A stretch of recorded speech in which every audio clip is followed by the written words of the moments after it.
All right, guys, I want to share with you this ball Fireman. This is the Fireman Racer, to be exact. The model number is crazy long. I'll put it down in the description. I'm not going to read it, but it's a 43 mil watch, 52 lug to lug, 11.4 thick, including the flat sapphire crystal, and a oddball 21 mil lug width. But you're going to be able to stuff a probably 22 NATO or whatever in there that you want. It comes on this really nice rubber strap. It's very thick but yet comfortable, and you can see there's attention to detail with the angled holes cut in for the buckle and tang and everything. It also has a vanilla scent, so it is a very high quality. Everything about ball is actually high quality, and if you really think about it and you break down the components and you think about what you're getting, a lot of the price points of these ball, whether it be new, gray market, or used, or whatever category you're shopping in, they're all pretty value-driven watches. They all have I think this has the 2824 in it. I think they maybe even have a new in-house movement. I think Bruce did a really good video on that. The tritium tubes are great when you're in absolute dark, and once your eyes adjust to the dark, you can actually see them clearly. It's not going to be like Seiko Lume or anything like that. Far from it. But it's going to be always visible as long as those tritium tubes still have the energy in them. So I'll try to capture that. Usually you can use like a UV light or black light or whatever like that, and you'll really get those colors to pop, because that's the other thing Ball does, is they use multiple color tritium tubes, and they're all MB Microtech tubes, which is, I believe, if not the only, at least the main supplier of tritium tubes to all tritium watches. So if you weren't aware of that, that's who actually does those. And there's tons of different options. But this one in particular is a unique design feature where it's, you can see it's kind of blacked out. So it's like low visibility, but then it has the tritium tubes for, the absolute dark visibility. So, but the case shape on this, and this is one thing that I think Ball does probably better than most, it's very unique. Like you can see the lugs, everything's clean and sharp. It's a DLC coated, I believe, but it's not quite black. It's almost like a really dark gunmetal. So if we zoom in, you can see some of the features here. Excuse any dirt or anything like that that's on there, but you can see how it has a concave bevel going up to the bezel where the crystal is, but then there's also a relief cut around the edge there. There's just so much depth to it. Really deeply signed RR logo for the crown. And then, of course, on the dial, excusing all the lint, you have a really nice detailed dial with the tubes taking up a good portion of that same track that the 12, 3, 6, and 9 are on.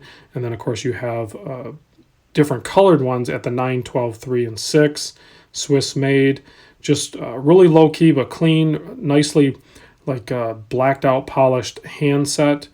It's always nice to see that railroad or RR at the balance side of the seconds hand, which also has a tritium tube on it.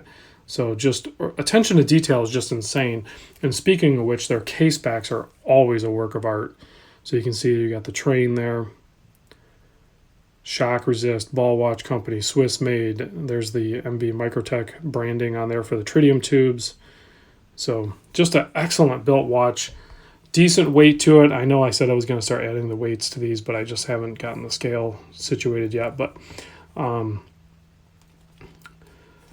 not much I can say. I mean, if you haven't looked at the Ball line of watches, do so. I think it's definitely worth a look. And if you can find a deal on one, maybe give it a try.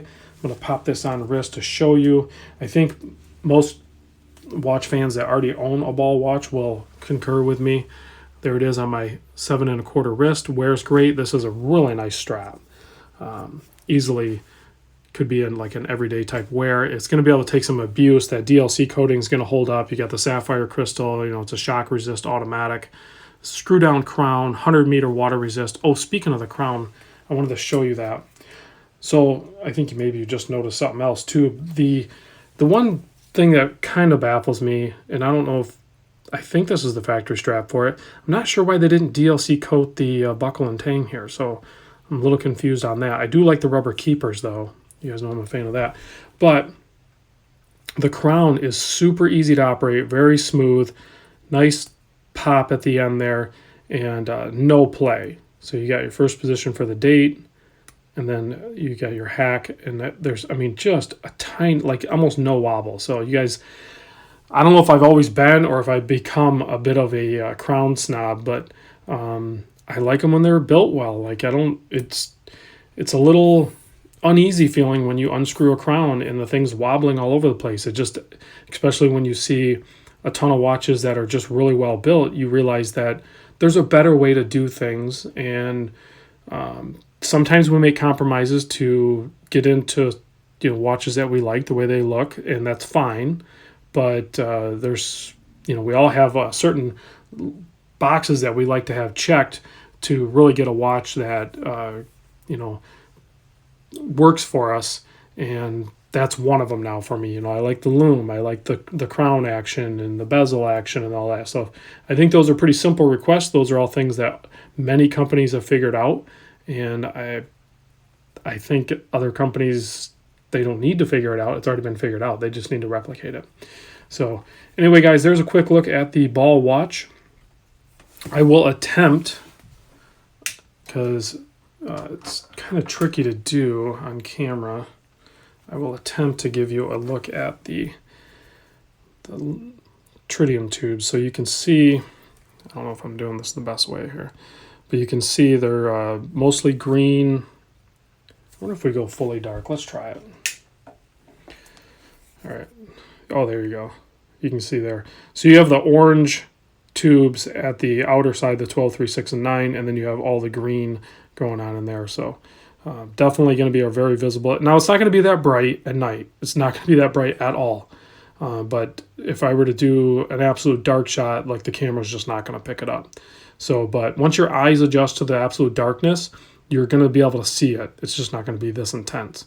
So there it is, guys. Thanks for watching, and I will see you on the next video.